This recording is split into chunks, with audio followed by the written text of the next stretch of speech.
Hello, Outbound Minds, and welcome to the second episode of this new series. In this video, I'm going to discuss how to climb the summit block of Mount Olympus. There are a few Mount Olympuses around the United States.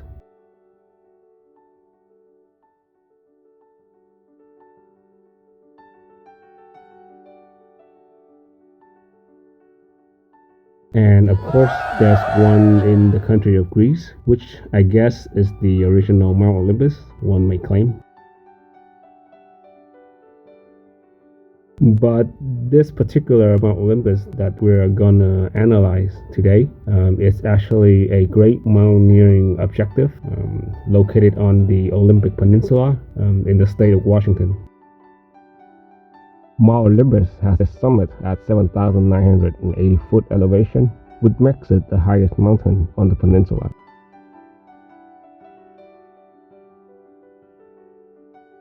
But of course, if considering the entire United States, Mount Olympus is not that tall of a mountain. For example, when compared to the famous 14ers, which are mountains that are 14,000 feet or higher, Mount Olympus is only about half in elevation compared to them. But Mount Olympus does have a few qualities that make it rather unique. The first one being that it has one of the longest standard routes. From trailhead to summit is 22 miles one way. And to double that, the entire endeavor there and back is 44 miles. So out of the 22 miles, 18 of them are the approach. Yep, it takes 18 miles just to get to the mountain. And then the last 4 miles to actually climb the mountain. Another unique aspect of this backpacking trip is that it starts very near sea level, at about 600 feet above sea level, and we're talking about the Pacific Ocean. So if you do the calculation, the total elevation gain is 7,380 feet, which one may say that's not a lot if we're considering all 22 miles. But know that the first 12.4 miles, the trail, which is the whole river trail, it is essentially flat. It gains only 900 feet in 12.4 miles. Meaning, for the remaining 9.6 miles, the total elevation gain is 6,400 feet.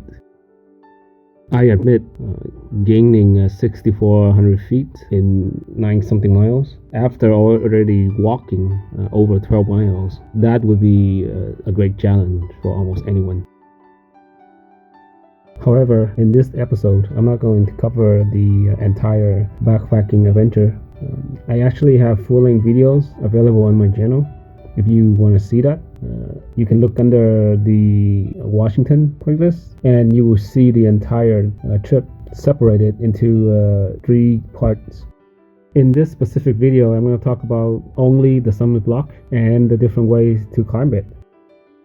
Alright, here I have a map of Olympic National Park.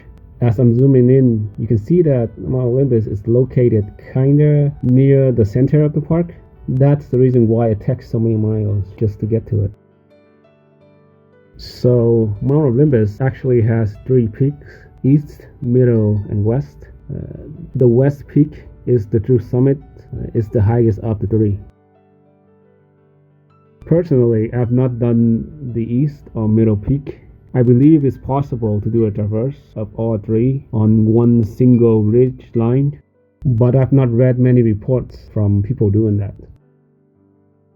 I have climbed the summit block of West Peak twice. Of course, the first time was to study the route and take photos, and then the second time I came back to make the full-length recording. So in total, I had 4 chances of direct contact with the summit block, up, down. And with the full-length recording, that really helps in scrutinizing the way I go up and down.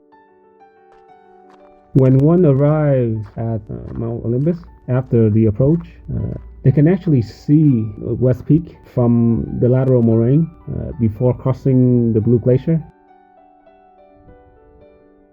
And then the next closer look of it, real closer look, it's gonna be on after ascending Snow Dome. From the snow dome, you're heading south, and what you actually see is the summit block, but not just the summit block. You're seeing the entire northeast ridge of West Peak, all the way from the summit block all the way to Crystal Pass. From Snow Dome, there are options to get to the summit block. In this video, I'm not going to discuss the early season options. For example, 4th of July, the early summer route, or Audubon. Those early season routes head directly from Snow Dome to the summit block. But as you can see in my photo, there are many Bircherungs, especially the longest one, that essentially block all those routes very early in the year. That means most summit parties will go through Crystal Pass, go behind the ridge, and ascend the fall summit first. Okay, here is the second closer observation of the summit block. This is from the fall summit. As you can see on the map, there's the summit block, and then next to it there's a bowl, a basin, and then the fall summit, and then the ridge, the northeast ridge, it stands from them.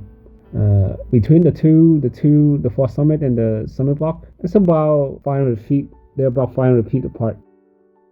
So this view from the fall summit is looking at the east face of the summit block, which has the standard route to ascend and some variations of the stand of it. And then the sides you can see to the right is the north face or the north side. The south side is to the left, and then the west side is unseen behind the block. The path to get to the base of the summit block is to drop down from the fall summit using either a snow ramp or a class 3 scrambling on solid rock, going down to the edge of the bowl or basin that is between the two, with the next objective being the snow spine that is easily seen from the fall summit earlier. Of course, it depends on the current conditions, but that snow spine is very similar to Hawk's Back on Mount Hood. But this one on Mount Olympus, before the base of the summit block, this one is shorter, but it's much sharper. However, this is very important warning for walking from the fall summit to the summit block around the edge of the bowl and then ascending the snow spine. If there's a fall, try very hard to fall inward or into the bowl, because if one were to fall on the other side, outward, of course you're falling about 200 feet down a very steep slope straight into the Bircherung below, and the outcome would probably not be any good. So, after having finished the snow spine, one will be confronted with the north rock face of the summit block. I haven't personally done the north face, but many others have. And actually, in my full-length video, there's me and there's one other group of climbers on the summit block that day. And they actually, in the video, they use this north rock face to climb up and down. Based on what that other group told me on the day, and from other climbers' reports available online, this north face is around easy 5th class. Easy meaning up to 5.4 rating using YDS or Yosemite Decimal System. And it's possible to place protection while climbing. Now, there's the west side of the summit block. That's the side that is unseen if one is looking at it from the fall summit. I actually don't find many reports on people using that face, but the ones that I do find, they kind of claim that it's a mixed class 3 scramble with a few easy 5th class moves required. But of course I'm not going to cover it because I haven't done it myself, and there's just not enough information out there to confirm the accounts that are available. Okay, so the north and west sides are not the standard options, mainly because they're not the easiest. The easiest way to climb the summit block is through the east face. Now, there are quite a few reports out there that claim that this east face is a class 4, or what they really mean is a class 3 scramble entirely to get on top. I've personally been through here twice, climbed twice, up, down, and I have not found a way to just strictly scramble all the way. All of the paths I've taken require a few minimal moves of easy fifth class climbing, 5.2 to 5.3 ish. There are many vertical walls and cliffs that populate the east face. I believe they're about medium to advanced fifth class climbing. So the trick is to find weaknesses or lines between them to gain the upper levels. The rock here is about 85 to 90% solid, but even if it's 100% solid, it's good practice just to test every spot anyway. As you can see, I have to enter a moat first before getting on the east face. But it's important to know that this moat might not be there or might not be as deep as the one in the video. It's all based on snow levels, obviously, and there could just be a snow ramp directly from the spine onto the east face. Which the next step is to traverse the face and then pick a line, a weakness line, to climb up based on one's ability. That's what I actually did during my first time. As you can see, I went up one weakness. I actually went down a different line. And I can tell from personal experience that the one on the left was easier than the one on the right. I'm gonna say 5.2 to 5.3 on the left, and maybe 5.3 to 5.4 on the right. So it all depends on where one is picking to climb up, and of course on the person's ability and confidence. Or an even easier way is to do what I show in the full-length video, and that is to actually traverse all the way to the south side of the summit block. The south side of the summit block is actually a very sharp ridge. That's kind of vertical. The official definition is an arete. When I climbed the south side on video, it did require 2 to 3 easy fifth class moves, the same amount as the 2 weaknesses on the east face that I did during the first time. However, the moves on the southern arete were definitely easier than the ones on the east side, east face. I say maybe they were 5.0 to 5.3 only. And the holes were quite solid, very stable. There is one drawback to using the south side of the summit block, which is the exposure. It is completely full exposure versus the east face and even the north face from looking at it. I do believe, however, that it'd be quicker and easier to get used to the exposure if one wanted to be a mountaineer. And therefore, picking the southern arete, the easiest option to climb the summit block, it'd be my choice for a standard route for most people. Alright, so this is the summit of Mount Olympus. Congratulations. Of course, the views are just mesmerizing. One is looking at all of the Olympic mountains. There's the Pacific Ocean. Mount Rainier will show up. That is, if the summiter is lucky to have a cloudless day, which they don't call this area a rainforest for nothing. There's a summit container there, which isn't watertight.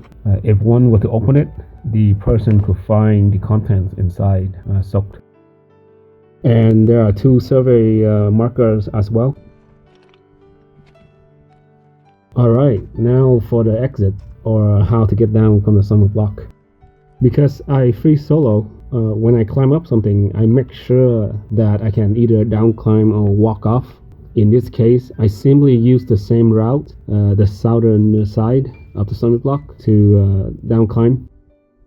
Yes, I did review earlier in this video that during my first attempt, I actually went up one weakness and then went down a different line. But that was because I observed both of them from the bottom beforehand, and I was sure that I could down climb the route next to the one I went up. Anyhow, during the video, I simply retraverse the east face back down to the moat, into the moat, and then out of the moat, and then descending the sharp snow spine. Again, it's imperative to lean or fall into the bowl and not outside. Finally, the key points to remember. The condition of the climb can be different at all times. What I'm showing will probably never happen again, but of course you can get similar condition, just not exactly the same. The second point is that the standard route to climb Mount Olympus summit block is the east face, which is the easiest.